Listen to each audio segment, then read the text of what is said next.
Well, hello and welcome to this week's edition of the Whitfield Report. I am your host, Sam Whitfield, recording here at NGC Studios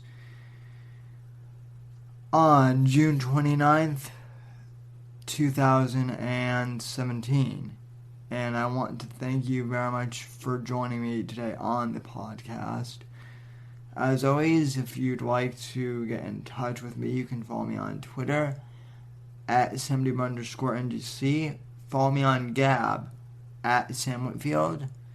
You can like our Facebook page at The Whitfield Report and also check out AmericanWatchman.org, proud partner of the show, and where we get a lot of where you can find my blog too over at American Watchman.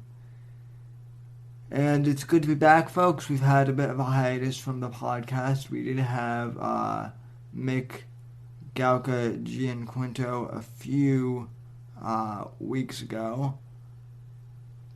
But really we haven't been on much afterwards. But we're coming out of our hiatus. Everyone on the American Watchman team is back now, and this week, big article came out this week on American Watchman. I wrote a post which was published on Tuesday about the alt-right, ladies and gentlemen. And it was kind of a follow-up to an article I had written a year ago, in which I said that the alt-right was basically an organic movement of young, rowdy millennials who were basically just the counterculture to the GOP establishment and to the radical left, disguising their Marxist and globalist propaganda as social justice, quote unquote. And I wrote a piece like that about a year ago describing the alt-right, because to me that's what the alt-right is. It's an alternative way of describing the conservative message through media and pop culture, through memes, similar to what we did. We talked to people like to Sarah Hagmeyer. We talked to Josh Lakesh, who was friends with Milo. The alt-right, my version of the alt-right, which inevitably turned out to be simply called the America First movement, was the counterculture, ladies and gentlemen. And yet, there is this fringe group now, which I guess has claimed the term alt-right, run by Richard Spencer, who's essentially a white nationalist. And he pulled a stupid publicity stunt a few years ago, during the election actually, where he Zeke Heiled Trump, and basically he's called for an ethno-state, for America to be a white ethno-state. He and his followers seem to think that America is a white European ethno-state, and that's what our ideals are based on. And recently, him and his followers have also gone on to attack other conservatives, actual conservatives, like Laura Loomer, because she's Jewish.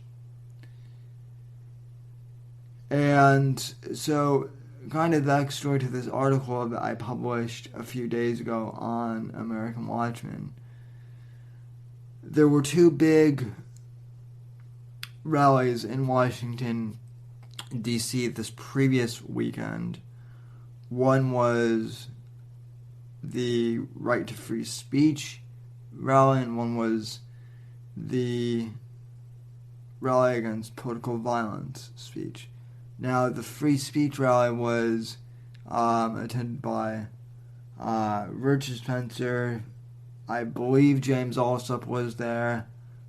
Baked Alaska was there, and they had their free speech rally, and then the rally against political violence had Laura Loomer, Lucian Wintrich, who is going to be our guest this week, and Mike Cernovich.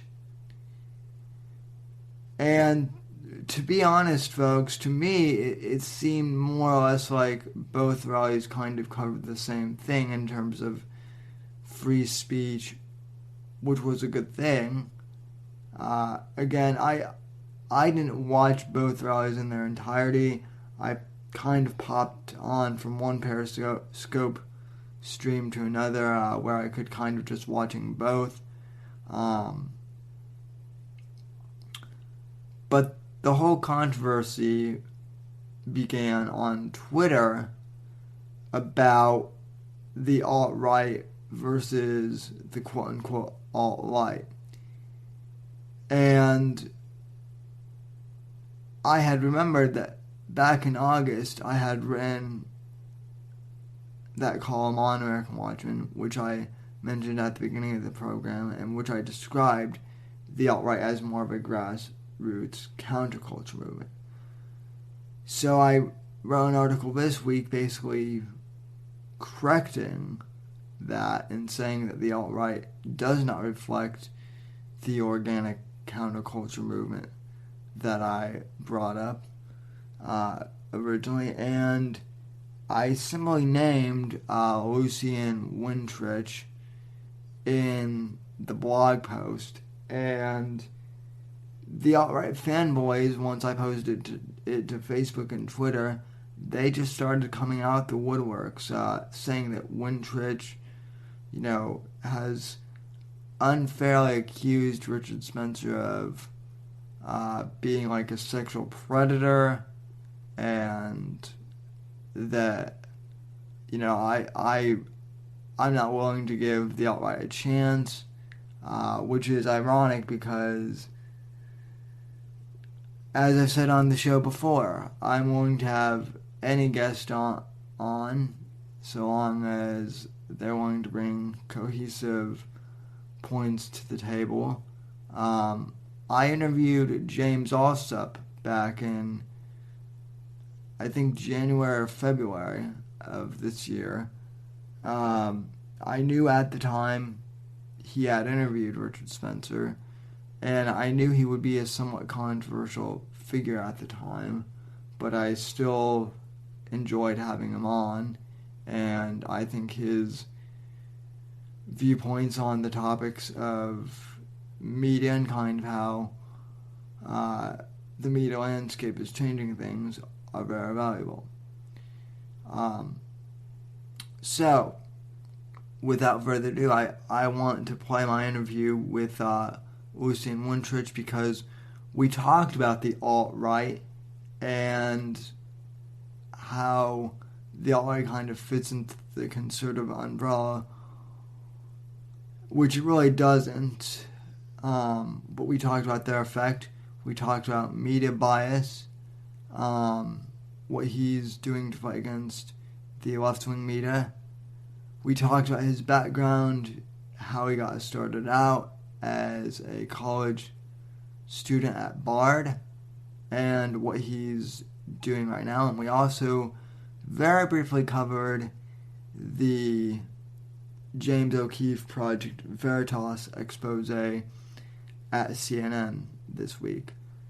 So we covered a lot of ground on Tuesday night. I was very glad to have him on, and without further ado, I want to play for you my interview with Mr. Lucian Wintrich of Gateway Pundit. Enjoy.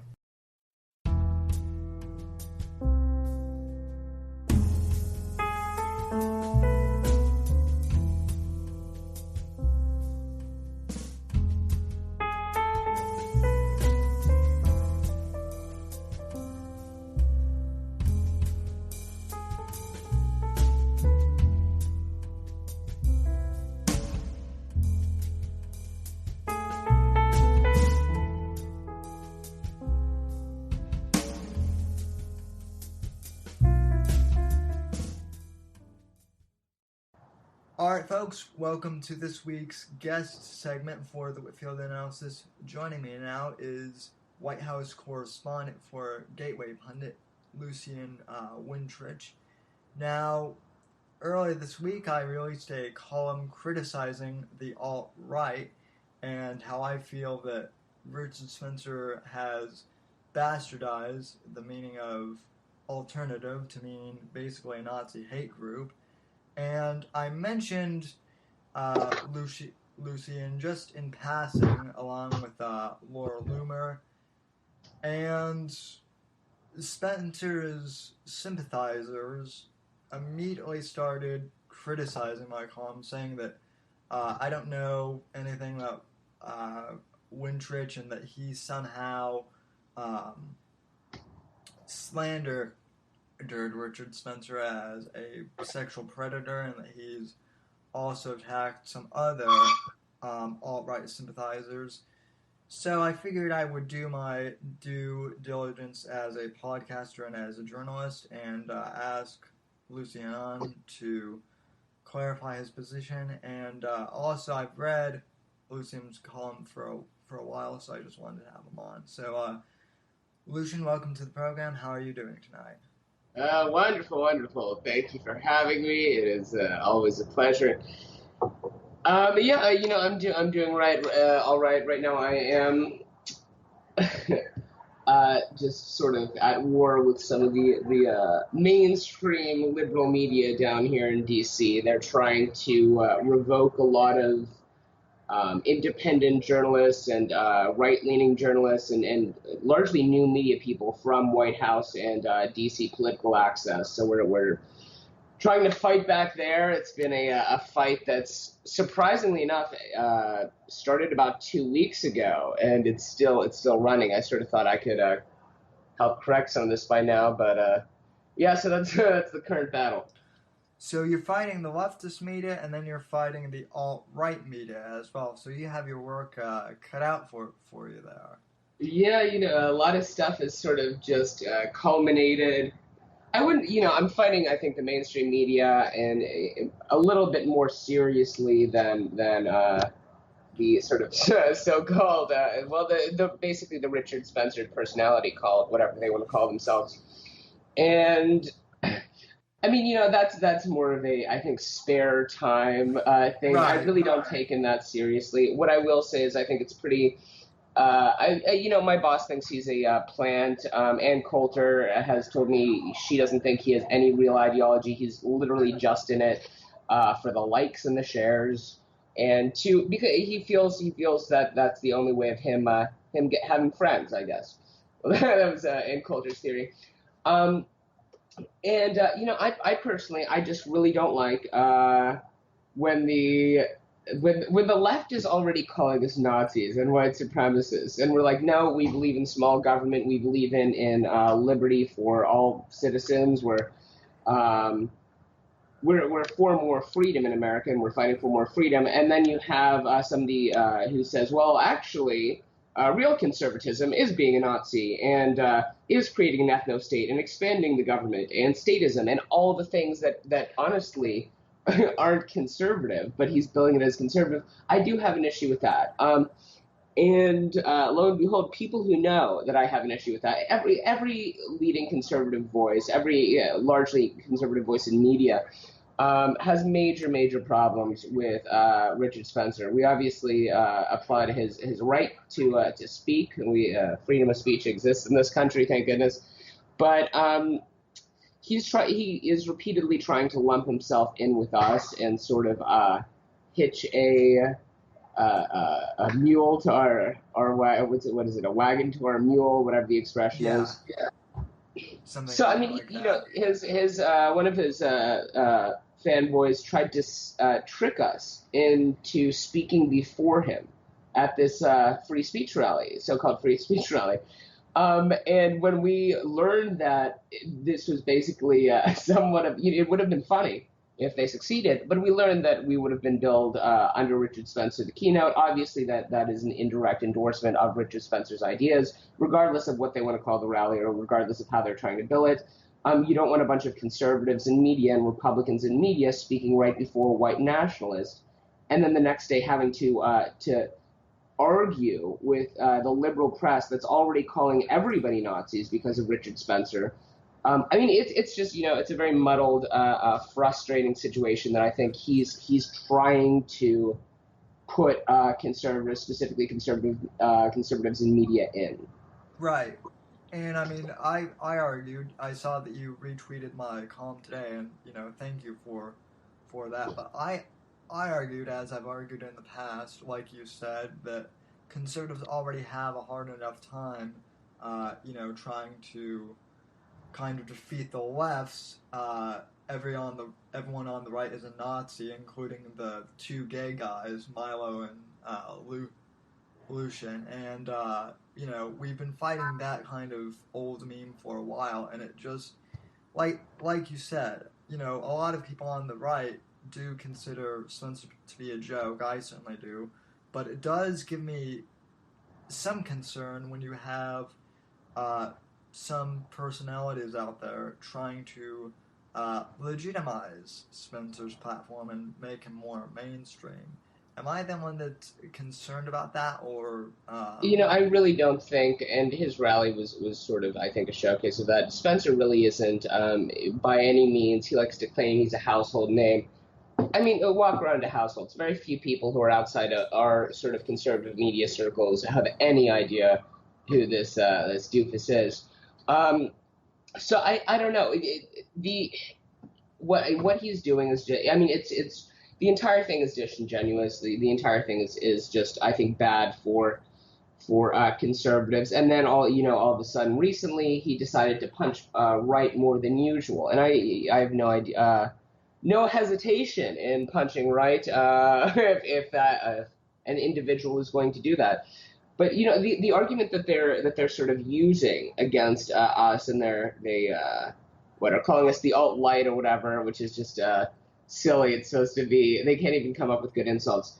They're calling us the alt-right, and they're essentially trying to pass us Nazi uniforms, and they're saying put these uniforms on. And we're like, well, no, we don't really want that sort of messaging. We don't want to put these uniforms on. And then Richard Spencer and his little hodgepodge of folks, they say, oh, wow, you don't believe in freedom of fashion? You don't think you could wear anything you want in America? It's like, yeah, I do believe that you can wear anything, or we all can. I personally don't want to wear that. So they're conflating these issues of what is sort of freedom, and then trying to impose on others a way of thinking or a certain type of rhetoric that they claim is conservative, but is the opposite of that. And when they're confronted, they say, "Oh, well, you just don't believe in freedom of speech or fashion." Right. It's a joke. Yeah, it absolutely is. Now, regarding the two rallies that went on this weekend, there seems to be a bit of confusion as to how many people were actually at both rallies. My impression is that neither rally, your rally and the one that you and Laura held, and the one that Allsup and the others held, it seems to me that neither of those rallies really got as big as either some people promoted on Twitter. I mean, to be cutting around the bullshit, obviously the people that I was speaking with at our rally, a lot of it, I don't think I really did, although I'm sure there's sort of a crowd-sized joke in there. But yeah, the alt-right rally, they were saying, oh, we totally demolished them, biggest crowd in history to ever show up for one of these. This is going to go down in our Wikipedia page as the most successful thing ever. And then everybody, a bunch of people on my side, they were like, yeah, we totally Our rally was the biggest thing ever. The alt-right rally, it was just a few fringe white identitary people in polos and sort of just hobbling around. So, neither of the rallies were that massive. They really weren't. I'd say both of them. And it's also tricky because Richard was in a slightly, or actually no, far more touristy populated thing. So it's really hard to, and obviously we're in front of the White House in the park, so tourists are going to be interested to see what's going on with us too. Right. I'd say the base numbers probably. Oh, it's so tricky. Between 75 and I don't even think. It'd be interesting to actually look at all the pictures and count the people. I feel like that wouldn't be too hard. There were a lot of pictures taken at both rallies, and I'm so bad at those guess how many jelly beans in the jar games that I don't even want to try to guess guess people in the crowd sizes. Cernovich said on his Periscope that there were only about like 50 or 60 by his count, and that's still a pretty good size considering that it was like a free rally and that it was only organic. At the what is it, political violence, the one we were throwing? Yeah. Now explain that too, because that leads into another segue I wanted to talk about, because there are some critics on the right that feel like the rally against violence was kind of like a SJW light type deal on this, and how you guys were pulling the same anti free speech thing that that's a really good interesting observation, I'll say. I was personally okay. Well, obviously, Steve Scalise was just shot. There have been a lot of acts of sort of violence from the left. You do have Antifa groups like that saying it's all right to punch anybody as long as they're Nazi. But then, thanks to people like Richard Spencer, we're all considered Nazis because he's trying to put us all in the same category as him. Which is again why multiple people do think he's a plant from the left, because it's almost too perfect. And so I mean there was sort of that notion. I think what it really comes down to, though, aside from the violence being perpetrated by the left, is we threw this together in literally a week, and so. I think some of our themes and our typically strong messaging was rushed and convoluted. I was very confused by some of the signs on the stage and around the thing that said, say no to hate speech and nonsense like that. Originally I thought those people were protesting us, and then I was told they're conservatives. So I will say I personally was a little bit confused about the weird mixed messaging. But, that doesn't really, the name of the rally, I think, doesn't really matter in the same sense as Richard Spencer calling his a free speech rally. That really doesn't matter. What does matter is the content of, I think, the various speeches. And our rally it had some boring speeches. It also had some really strong speeches, and it had some sort of pretty interesting perspectives. And then obviously it is important as conservatives in the media for us to be able to walk around and to interact with the people who read our articles and our columns and enjoy our reporting. So, I mean, that was another purpose of it. So messaging, we are definitely convoluted. I barely understand how it's all cohesive, but I think the actual experience that a lot of people had there was very positive.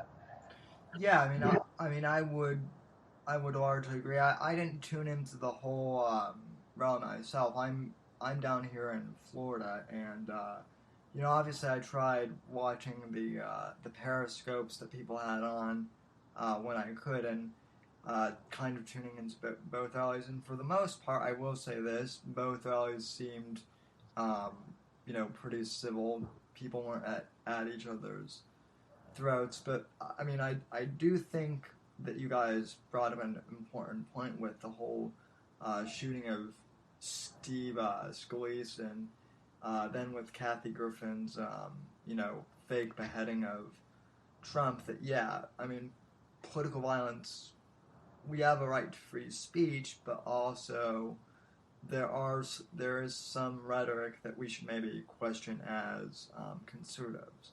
So I think that's, a good point. Just kind of going into your background, how did you get started in political commentary? Oh, that's a good question. Well, I studied under Walter Russell Mead back at Bard. Um, yeah, I don't know. I considered myself somewhat liberal or libertarian in high school, and then although I don't really know to be honest or genuine, I don't know if I was really political at all in high school. I just I grew up in in sort of the city where there's the liberal mentality that, oh, if you're educated and smart, you're a liberal. And so I just blindly accepted that. And then I went to college at Bard, which is one of the most liberal colleges in the country. Um, and at the time, one of my very good friends, she was I don't want to name her, but a girl from Kentucky, beautiful blonde girl from Kentucky, and she was being just brutally ripped apart at a party for being conservative. And I jumped in and I said, okay, well, what do you guys actually believe? Why? Where did you get off attacking her ideology or her political beliefs? And I started debating with them, and I realized that they not only had no real framework for a lot of their ideas behind liberalism and progressivism, and some of them, of course, socialism and communism, as ignorant as that is, but I realized that I might have been guilty of sort of the same things, of not actually, of just like sort of shaking my head, oh yeah, liberals are smart, without really exploring the different political ideologies. So I registered my classes from I think film largely, and in psychology, to political science, military strategy, diplomatic strategy, and theology. And I just sort of immersed myself in all the different political ideologies, and I realized that sort of a classical conservative ideology makes the absolute most sense, not only for me as a free-spirited individual, but also for this country, and to sort of continue the advancement of Western civilization, if that makes sense. Interesting. So much like one of my heroes, Andrew Breitbart, you kind of did a 180 from a default liberal starting out in college and ended up kind of becoming I wouldn't say a diehard in the wool right-wing conservative, but definitely somewhat of a more conservatarian persuasion. Yeah. Yeah. I mean, that's definitely fair. I mean, yeah. By the end of college, by my senior year, I was very I was actually very right-wing after after Obama was elected a second time. For whatever reason, that really did it for me. And I was actually sickened by the liberal media and how they really did systematically just try to eliminate one by one all the Republicans running, and then while continuously boosting Obama up, and then pretending that they were impartial. And I wrote my senior thesis. So I despise liberal media at that point, and I wrote my senior thesis on essentially how we, through social media, can correct for that and take the mainstream media out. And then I went into advertising, humorously enough, and that occupied my time for 2 or 3 years before. What kind of grade did you get on that thesis? I'm just curious. Did you have a lot of liberal professors in college? Oh, they were all very liberal. They I think they gave me a terrible grade. They gave me maybe a C minus. And then actually last year, no, when was this? Right after I spoke at Bard, an email was leaked to me from the main professor handling the grading of that paper. And he said, "I'm so sorry I even let him write about this. This is disgusting how he implemented it." So my ideas were valid, which is what I thought from the beginning. And that a lot of that happened at Bard too. But I really stuck to my guns. I would write very conservative papers, and every time, a lot of the time, I'd be an A student. All of a sudden, the teacher would realize that I'm not playing devil's advocate. I do believe in sort of, I believe, classically conservative ideologies. And when they'd realize that, all of a sudden there'd be 180 shifts in in what they're writing at the top of my papers. And it's very, very frustrating because you also don't know if your ideas are actually going to work, or if you are on the right track, if people are just grading you on ideological grounds. And I reread my thesis, oh my gosh, maybe 2 weeks ago, just to see if it really, I mean, I've been utilizing a lot of the tactics I talk about in it. It was a good paper. It was I'm going to definitely say I think it was a solid, I had some typos in it, I noticed, but it was a solid A- if you consider the typos. Right. Yeah. I mean, as a college student myself, going through, college right now, I've definitely noticed some of the same things where you kind of have to be careful not to really, tip your hand as a full-blown conservative. And I'm not doing it myself any favors by wearing a Trump hat on campus, but even so, but that's so important. I think for it to be ashamed, or to especially in college environments, for the left to make us feel like we should be ashamed for believing in some of the principles that made this country thrive and made this country succeed. I think there's something kind of disgusting about that, and I do think actual conservative visibility and being vocal about it is very important. That is how we will continue to succeed in the future. Absolutely, absolutely. So, any other topics? What are you working on right now? You mentioned battling the left-leaning media. What did you think of? I'm just curious. What did you think of that CNN reveal tape that Project Veritas released today? I think I think it's very, very damning for CNN. I'll definitely say that much. I thought it was incredible. James has previously a couple of times teased me with various videos, and then they'd come out and they really weren't that exciting, or they didn't have the content that I was really praying for. And I don't think we could have done much better than having a CNN producer basically say they're fake news. Like in all the yeah. I mean, I think it was pretty incredible. I know that a lot of us in conservative media were dancing our desks today. Yeah. And that, I definitely agree with you. That kind of brings up one.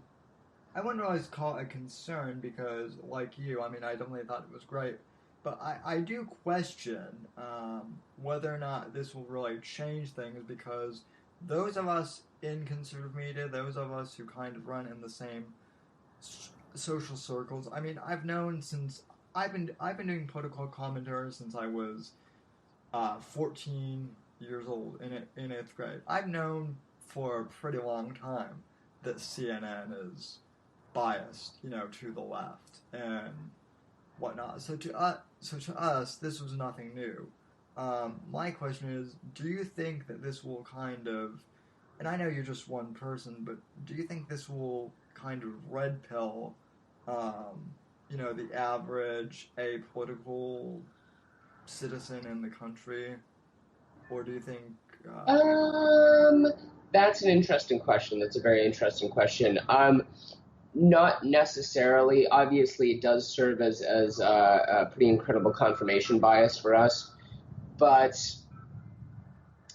that is a very very, very good question.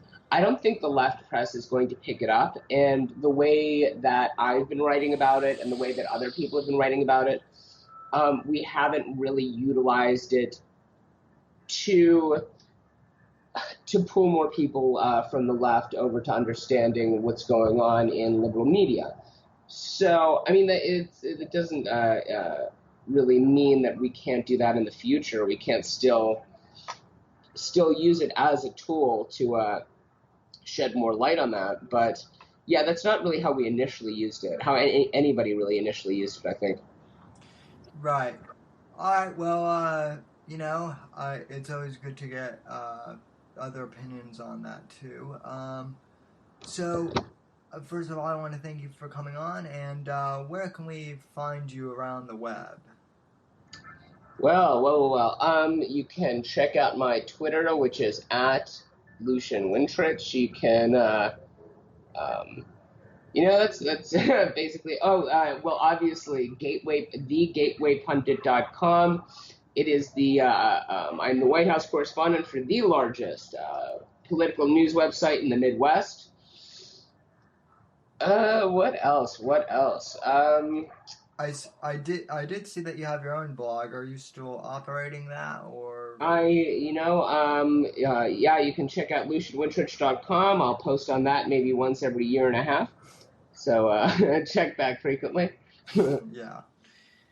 All right. Well, thank you very much for your time, sir, and we'll talk at you down the road. So. Sweet. Absolutely. Have a great night. You too. Bye.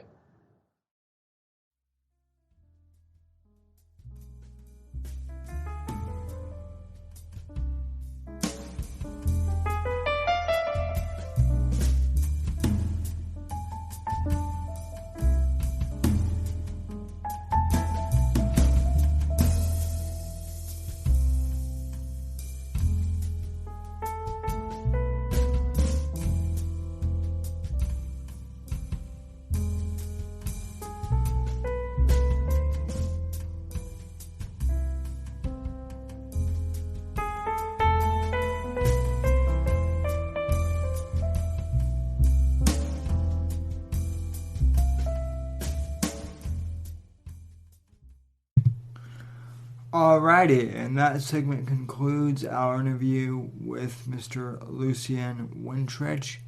Again, I want to thank you for coming on the program, Lucian. Folks, you can follow Lucian on Twitter at LucianBWintrich and read his articles over at Gateway Pundit. He has a website, but he doesn't update it very often. So, yeah, I think Twitter would be the best place to reach him. At any rate, that was a great interview, and I do want to touch on one thing briefly before the end of the program, and I mentioned this in the interview with Lucian on Tuesday, but I want to bring it up here again, just host to audience. Many of you have asked me what my thoughts are on the James O'Keefe CNN video expose. And I'm going to take a stance which may be unpopular right now, but we'll see how it plays out. Overall, let me just say this. I've been a fan of James O'Keefe since the days of Andrew Breitbart and the whole Acorn scandal reveal, which was the story that made him and made Project Veritas. I've always admired the way that James and his team do things in the name of truth, and I believe he is one of the last journalists here in America. Having said that, regarding the CNN reveal tapes, on the one hand, this is great for conservatives because obviously this is a vindication of everything conservatives have said for years about CNN. that they're biased to the left, that they slant their sources unbelievably, that they don't criticize the left, that they're basically fake news. But this valediction of ours could also prove to work in favor of us, but it might also prove to be ineffective towards the left. And let me explain real quick.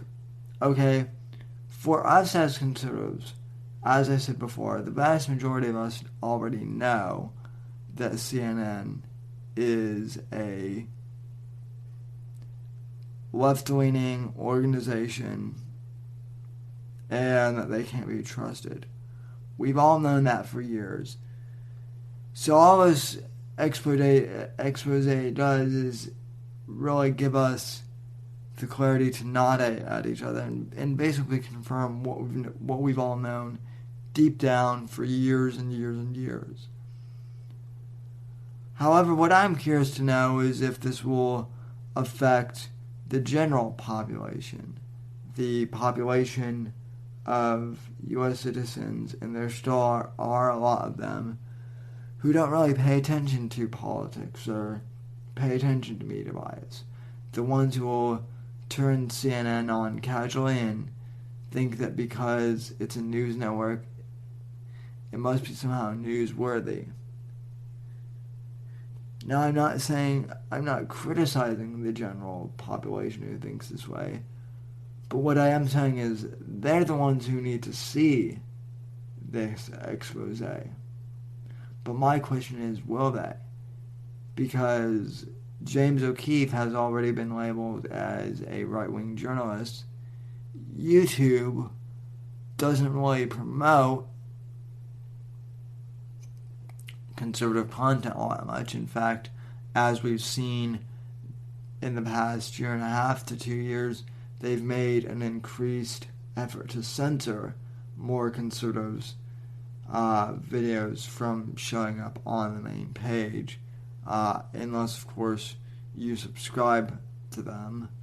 And even then, it's hard to see content. And I doubt very many local news outlets will play the information, even the more conservative ones, depending on where you're at. And that's the problem. We already know that CNN is bad, but does the general population, does the average, everyday, apolitical citizen really care? They're the ones who need to see this video, but if they're not the ones being persuaded by this, then what difference is it going to make? And no pun intended there with Hillary Clinton, but seriously, what difference is it going to make if the average low information, non-politically active citizen doesn't see this tape? Now you could say, well, Sam, you need to send it to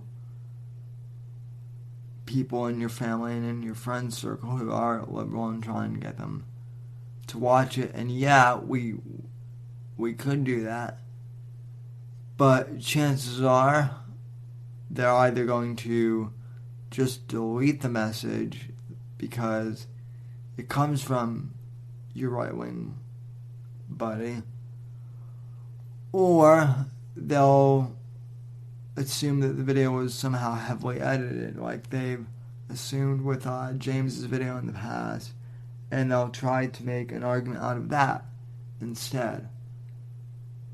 So, I guess I'm not criticizing O'Keefe or anything, don't misunderstand. I'm just not sure whether or not the video will be effective. And that's what I want to know from you folks.